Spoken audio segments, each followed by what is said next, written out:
Nous voici dans une nouvelle vidéo. Après la construction du réseau perte, on va calculer les marges. Très bien, pour calculer les marges, on a donc la possibilité de les voir directement dans les nœuds. Et on voit ici que le temps au plus tard de la fin de la tâche et le temps au plus tôt est le même. Donc la marge est de 0. Donc on peut faire directement 0 pour E. Pour C, au plus tard 17, au plus tôt 17, donc ce sera 0 de marge. Pour B, 13 et 13, 0 de marge. Pour D, donc D finit au plus tôt à 7 et finit au plus tard à 7, donc ce sera 0 de marge. Et pour A, finit au plus tôt à 7 et au plus tard à 7, pardon, et au plus tôt à 3, donc 7 moins 3 égale 4 de marge. Alors comme ça va bien parce qu'on le voit dans le nœud. Il y a des fois où on ne voit pas dans le nœud. Je vais vous montrer ça, on ne le voit pas tout le temps. Les gens qui font des exemples de pertes prennent un exemple souvent facile.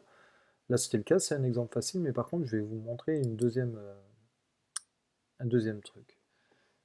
Ici, si j'ai mis la tâche B en fait, au lieu de la mettre après le D, comme j'avais fait tout à l'heure, je la mets après le A. J'ai le droit.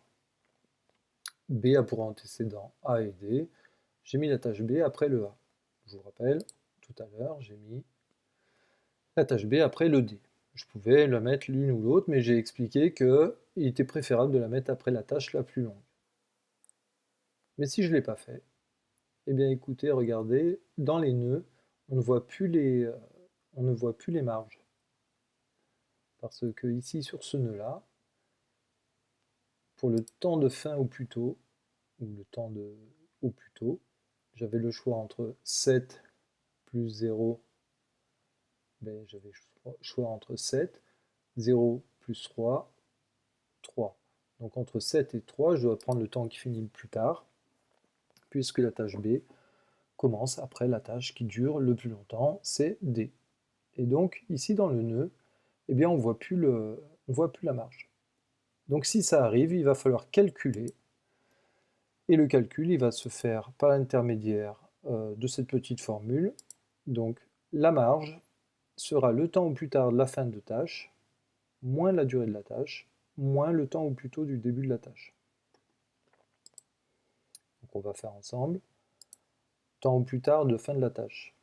Ici, pour eux, temps au plus tard, c'est 22, moins la durée de la tâche, 5, moins le temps au plus tôt du début de la tâche. Donc on prend le plus tard de la fin, moins la durée de la tâche, moins le plus tôt du début de la tâche.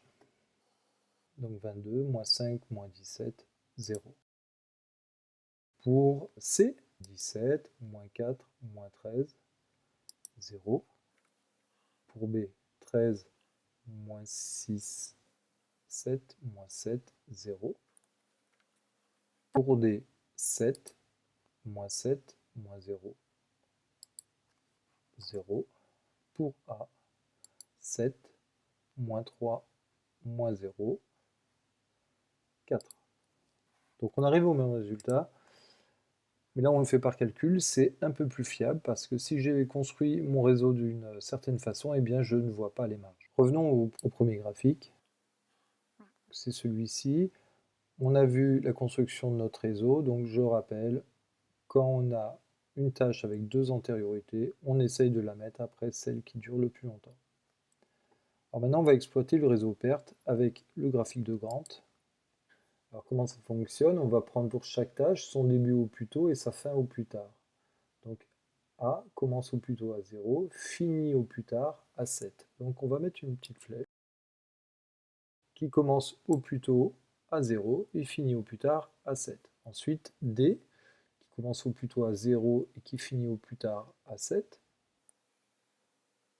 D 0, 7. B qui commence au plus tôt à 7 et finit au plus tard à 13.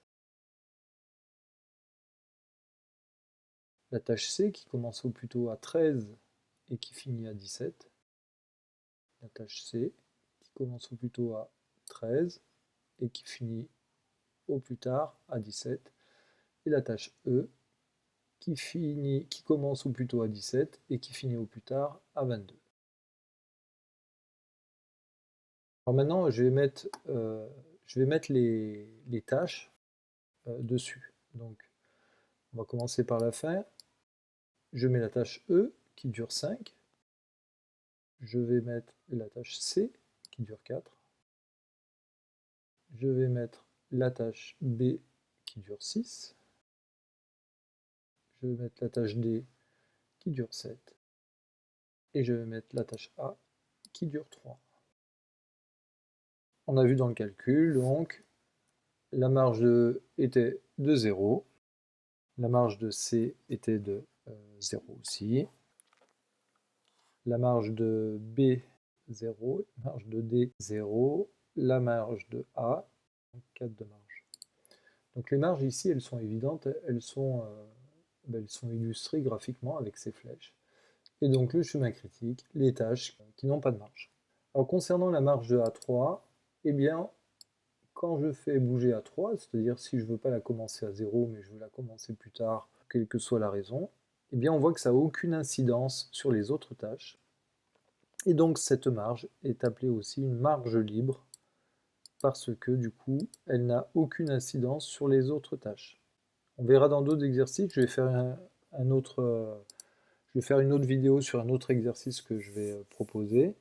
Ce sera un peu plus compliqué et on verra la différence entre les marges libres et les marges totales. Donc ici, on pourrait faire remplir une colonne, marge libre, et ici, on pourrait mettre 4. Et là, de toute façon, comme il n'y a pas de marge, on sait déjà qu'il y aura 0. Voilà, bon travail à vous.